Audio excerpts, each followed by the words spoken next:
عزیز دوستو، ایک لفظ ہے حکمت، اس کا سادہ معنی تو دانائی ہے، لیکن علماء یہ فرماتے ہیں کہ حکمت سے مراد وہ پختہ اور صحیح علم ہے جس کی بنیاد پر انسان کے ارادے نیکی کی طرف پختہ ہو جاتے ہیں، اس کو حکمت کہتے ہیں، دانائی کہتے ہیں۔ جس علم کی موجودگی میں انسان اتنا پختہ اور طاقتور ارادہ کرے کہ شریعت کی طرف چل نکلے، حکمت بہت بڑی نعمت ہے۔ اتنی بڑی نعمت ہے کہ وہ قرآن مجید جو کل دنیا کو کلیل فرماتا ہے، وہ قرآن مجید کہتا ہے کہ یؤتی الحکمت من یشاء، اللہ جسے چاہتا ہے حکمت عطا کرتا ہے، اور فرمایا ومن یؤت الحکمت فقد اوتی خیرا کثیرا، جسے اس نے حکمت عطا کی اسے خیر کثیر عطا فرما دی۔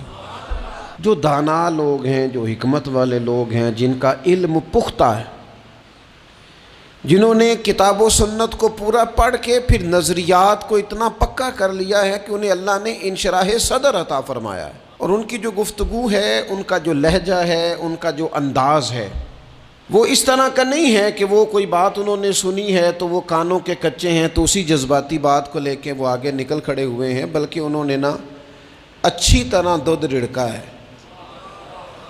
اور اس میں سے انہوں نے مکھن کو اس طرح ٹٹولا ہے کہ انہوں نے وہ لسی شسی ساری پیچھے چھوڑ دی ہے، خالص چیز نکال کے لوگوں کے سامنے پیش کی ہے۔ حکمت اور دانائی، پختہ لوگ، سیانے لوگ، وہ تقریر نہیں کرتے، واعظ و نصیحت نہیں کرتے، وہ تو اپنے جذبات کا اظہار کرتے ہیں، وہ اپنے تجربات کے ساتھ لوگوں کو دین کی طرف مائل کرتے ہیں، اور ان کی گفتگو لفظوں کے ساتھ نہیں ہوتی، بلکہ روح کی بات روح کے ساتھ ہوتی ہے۔ اور اقبال کہنے لگے یہ بات جو دل سے نکلتی ہے اثر رکھتی ہے، پر نہیں طاقت پرواز مگر رکھتی ہے۔ دانائی، حکمت، اللہ تبارک و تعالیٰ نے ہمیں وہ رسول عطا فرمائے ہیں جو دنیا میں ہمیں صرف کتاب نہیں سکھائیں گے بلکہ یعلمکم الکتاب والحکمہ۔ اللہ فرماتے ہیں محبوب تمہیں کتاب بھی سکھائیں گے اور حکمت بھی سکھائیں گے۔ جو پتھروں اور پہاڑوں میں رہنے والے تھے اتنے سخت ہو گئے تھے کہ بیٹی کو زندہ دفن کرتے بھی ان کی طبیعتیں نرم نہیں ہوا کرتی تھیں، جو لوگ کھڑے کھڑے اونٹوں کا خون نکال کے پی جایا کرتے تھے، انہیں کسی پر رحم اور ترس نہیں آتا تھا، محبوب پاک صلی اللہ تعالیٰ علیہ وسلم نے اس حکمت سے انہیں قرآن سکھایا۔ پھر کوئی کتا پیاسا نہ رہ جائے، یہ درد بھی اللہ نے ان کے سینے میں پیدا فرما دی۔ دانائی حضور نے اپنی امت کو دی، حکمت دی، علم دیا، بردباری دی، عطا کی۔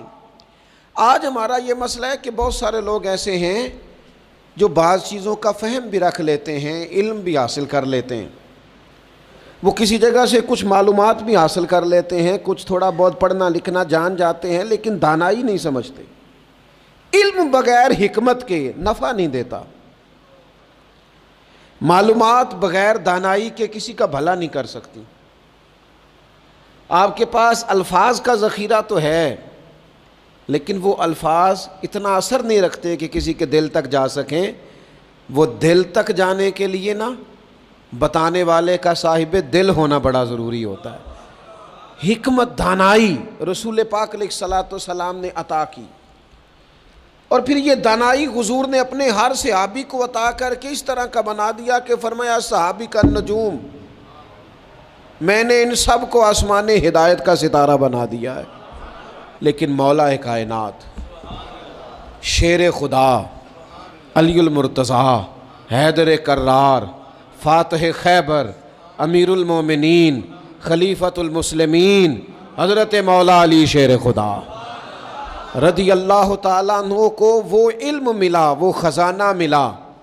ایک تو وہ حدیث ہے کہ حضور فرماتے ہیں میں علم کا شہر ہوں، اور علی اس کا دروازہ ہے۔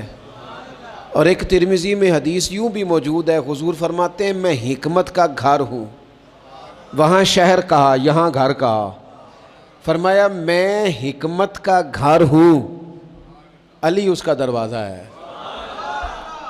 حکمت اور دانائی کا گھر ہے، ایک گھر علی اس کا دروازہ ہے۔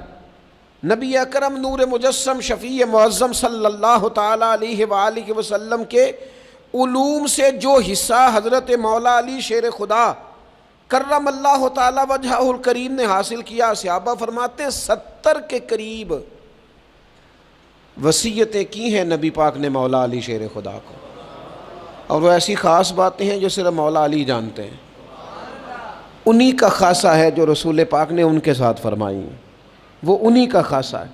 آپ اتنی بڑی تعداد میں اعتکاف میں بیٹھے ہیں، اللہ کا گھر ہے، پاکیزہ ماحول ہے، تزکیہ اور تصفیہ کے دن بیت رہے ہیں، شب بیداریاں ہیں، دعائیں ہیں۔ امام ابو نعیم نے 5 باتیں لکھی ہیں جو حضرت مولا علی شیر خدا رضی اللہ تعالیٰ عنہ نے خود فرمایا۔ حضرت علی فرمانے لگے میری 5 باتیں یاد کر لو، اور فرمانے لگے اونٹوں پر بیٹھ کر تلاش کرنے نکلو گے تو یہ باتیں تمہیں ملیں گی کہیں بھی نہیں، لے لو ہم سے، حاصل کر لو، یہ فیض ہے۔ فرمایا ڈھونڈنے نکلو گے نا، ڈھونڈنے، تو تمہیں یہ ملیں گی، ڈھونڈنے سے نہیں چیزیں ملیں گی۔ فرمانے لگے 5 باتیں لے لو یار حضرت شیر خدا کی 5 باتیں، آج اس کو سبق کے طور پر رٹا لگا لو، اسے یاد کر لو، دل میں بٹھا لو۔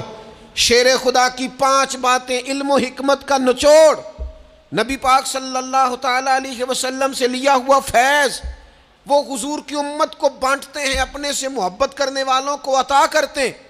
حضرت مولا علی شیر خدا فرمانے لگے 5 باتیں لے لو، تم اونٹوں پر بیٹھ کے نکلو گے تو تھک جاؤ گے، لیکن یہ باتیں تمہیں کہیں نہ ملیں گی۔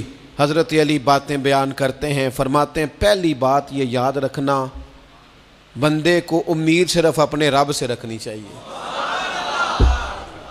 جیت جاؤ گے دوستو دنیا میں اگر یہ بات آ گئی، بچ جاؤ گے، دل ٹھنڈا رہے گا، بے قراریاں، بے چینیاں، پریشانیاں جان چھوڑ جائیں گی۔ امید صرف اپنے رب سے رکھو۔ حضرت مولا علی شیر خدا رضی اللہ تعالیٰ عنہ دوسری بات بیان کرتے ہیں، فرماتے ہیں اپنے گناہوں سے ڈرا کرو۔ تم غریب ہونے سے ڈرتے ہو، تم تنگ دستی سے ڈرتے ہو، تم لوگوں کی دشمنی سے ڈرتے ہو، اپنے گناہوں سے ڈرو، کہیں ایسا نہ ہو کہ تمہاری نافرمانیاں رب کی ناراضگی کا سبب بن جائیں۔ اپنے گناہوں سے ڈرو۔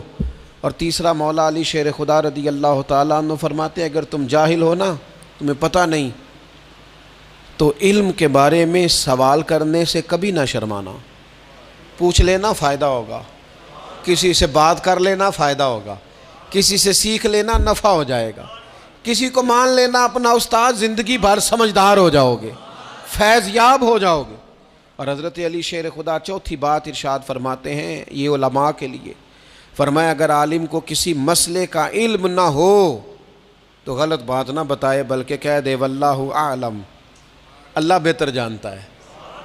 یہ بات یاد رکھیں، جس بات کا پتہ نہ ہو، جس کی خبر نہ ہو، جس پر عبور نہ ہو، اس بات کو آگے بیان نہ کیا جائے اور کبھی بھی غلط بات نہ بتائی جائے۔ یہ حضرت علی شیر خدا ہمیں سبق دیتے ہیں۔ اور 5ویں بات حضرت علی شیر خدا ارشاد فرماتے ہیں یاد رکھنا، ایمان میں صبر کی وہی حیثیت ہے جو جسم میں سر کی حیثیت ہے۔ اپنی زندگی صبر کے ساتھ گزارنا، زندگی میں کبھی بے صبرے نہ ہونا، حوصلہ نہ چھوڑ جانا۔ صبر بزدلی نہیں ہوتا، صبر تو اچھی تدبیر کو کہتے ہیں، صبر تو رب کریم کے فیصلے کے انتظار کو کہتے ہیں، صبر تو اللہ کی مدد کے نازل ہونے کے انتظار کو کہتے ہیں۔ فرمایا جو تمہارے جسم میں سر کا مقام ہے وہی ایمان میں صبر کا مقام ہے۔ یہ مولا علی شیر خدا نے ہمیں 5 باتیں دی۔